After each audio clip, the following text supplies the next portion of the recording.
President Muhammadu Buhari says COVID-19, terrorism, corruption and other challenges require international response. All Progressive Congress begins distribution of membership registration materials to states. And on the foreign scene, China warns that Taiwan's independence means war. Hello, good evening, and thank you for joining us on Ditv World News. My name is Ahmad Hassan Ahmad. President Muhammadu Buhari has restated the need for the international community to collectively and frontally confront the COVID-19 pandemic and other common challenges affecting the globe. President Buhari stated this on Thursday while speaking at an event to receive letters of credence of the new ambassadors of Egypt, Saudi Arabia and Argentina at the presidential villa in Abuja.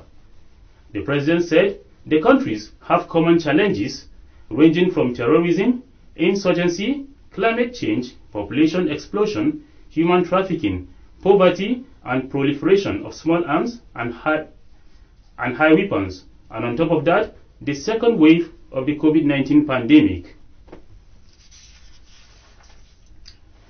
Federal government is intensifying efforts to revive airstrips across the country in a bid to combat insecurity and boost commercial activities.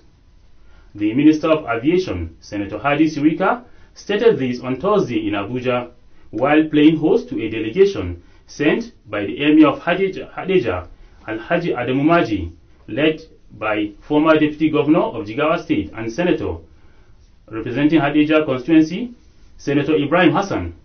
Speaking specifically on Hadejia airstrip, the minister said, many reasons have been advanced for the resuscitation of airstrips, among which was historical purposes and the need to fight insecurity in the country. He assured the delegation that everything will be done, as he added that the Aviation Ministry will explore a model of funding for the project. The ruling All Progressive Congress, APC, says it has begun the distribution of registration materials ahead of its membership registration, revalidation, and update exercise slated to begin on February 2nd. The party disclosed this in a statement issued on Thursday in Abuja by its media directorate ahead of the exercise. According to the statement, the distribution exercise will be supervised by the National Secretary of the Caretaker and Extraordinary Convention Planning Committee, Senator John James, alongside the party's Director of Administration, Alhaji Abubakar Suleiman, among others, from Thursday, 28 January to Monday, 8 February 2021. The People's Democratic Party, PDP, Restoration Movement Kaduna State says the current leadership of the party in the state lacked the eligibility to occupy the executive positions of the party. The chairman of the group, Imam Adam Lawal, stated this while briefing newsmen in Kaduna. David Turaki has details.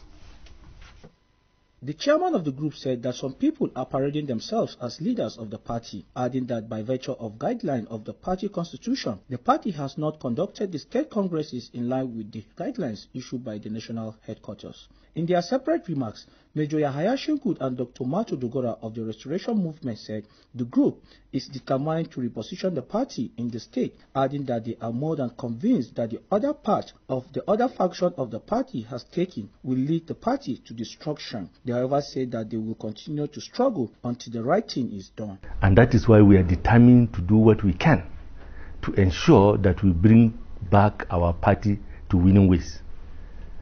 We are more than convinced that the path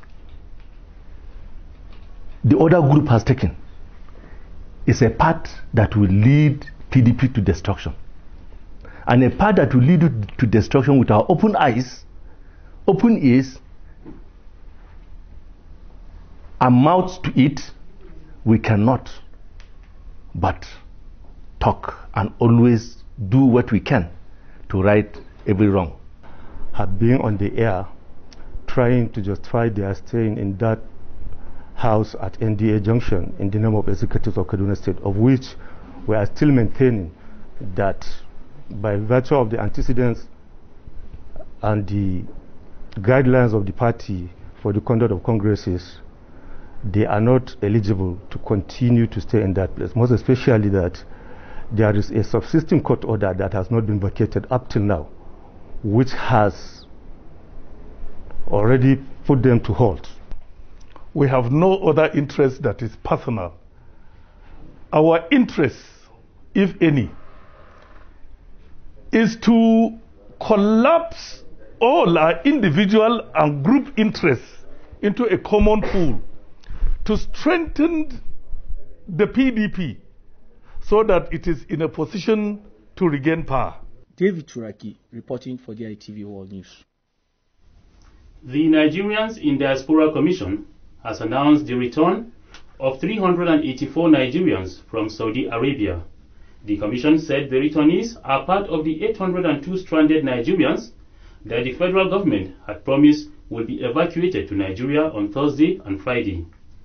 According to the Ministry of Foreign Affairs, the second batch will arrive in the country on Friday and will be received at the Nnamdi Azikiwe International Airport, Abuja.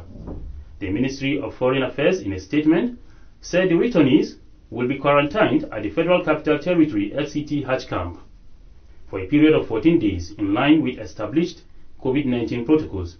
Thereafter, the ministry will facilitate their movement to their respective home destinations. Among the 384 returnees, 300 are males, while 83 are females, with one infant, whose gender the Commission did not disclose.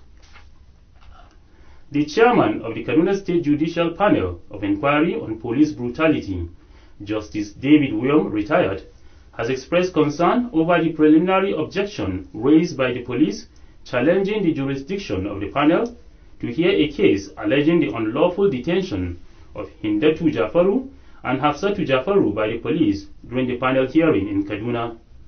Justice Wam pointed out that the court will continue to entertain the case, adding that the case was also dismissed due to the unseriousness of the petitioner who failed to appear before the panel on 2 separate occasions. He further stated that so far, over 30 petitions have been taken by the panel. Speaking in an interview with newsmen, counsels to some of the petitioners and that of the Human Rights Commission had this to say.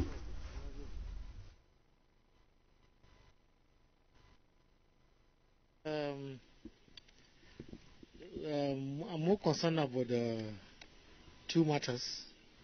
First was the plenary objection that was raised by the police, challenging the jurisdiction of this panel to hear a particular petition. Then the second one was a matter that we started taking evidence. The petitioner was the sole witness in his case, concluded his evidence, and we adjourned for the police to open their defense. That's what basically happened today. Once a case is dismissed, it's dismissed. For 2 occasions, they didn't show up, and we can't wait for them. The panel cannot wait for a petitioner. Just show that they were not serious. And that's why we dismiss. Most of the cases, precise of the number, but I believe we've taken up to 30. Yes. Is the case of Zubairu Lawal, who was extrajudicially, who is alleged to have been extrajudicially murdered by the police. Now, his case is quite an interesting case because the nominal complainant in the case before the magistrate court, Banawa, as it were, filed a direct criminal complaint against him and some other individuals. Then the presiding magistrate, upon an application and in his wisdom, referred the matter to the police for investigation. And it was when the matter got to the police station that the complainant in that matter now brought up a trump-up allegation of armed robbery, armed banditry, and so on and so forth against Zubairu Lawal, who is now late.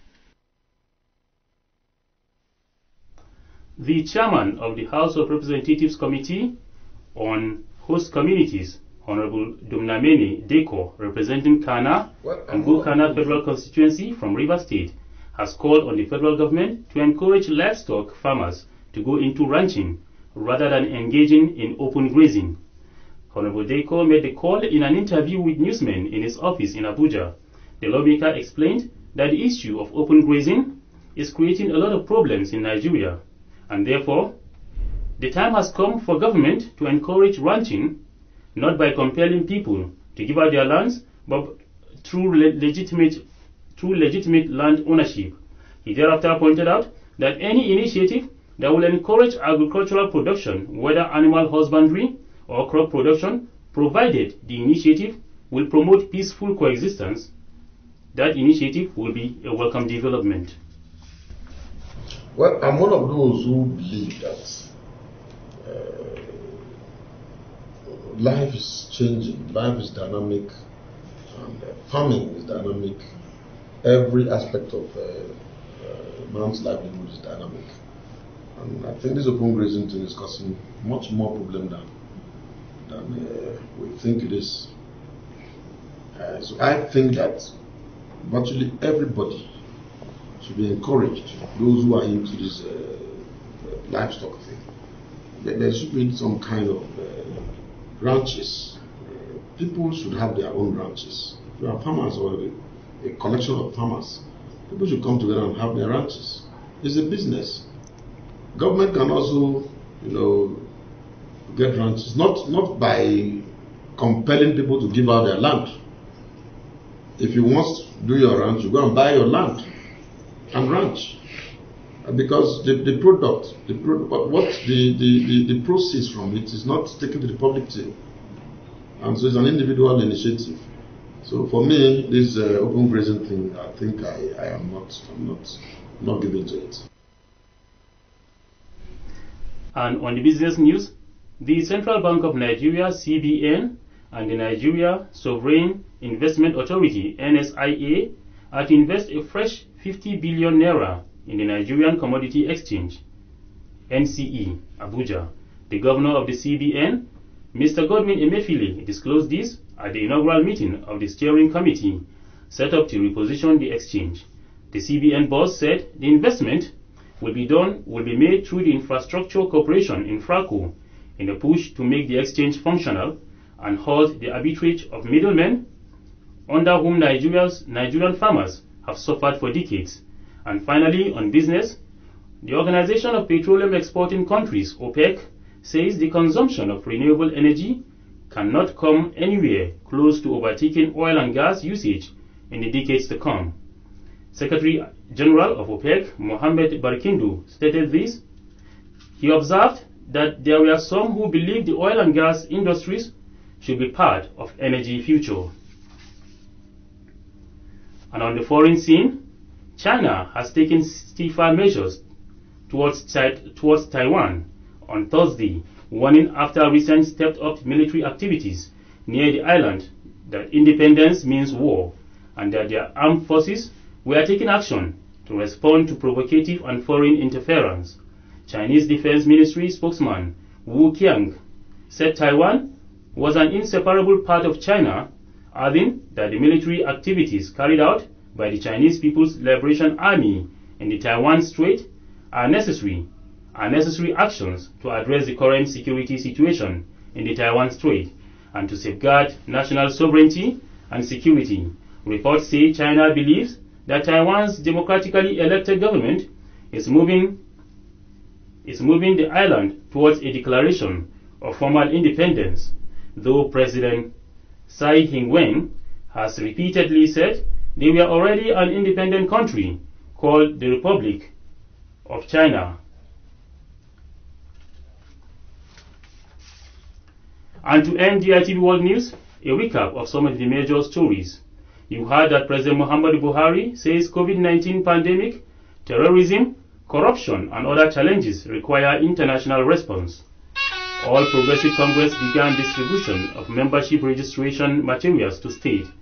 And on the foreign scene, we brought you a report that China has warned that Taiwan's independence means war. That's all we can take on Ditv World News tonight. Thank you for staying with us, and goodbye.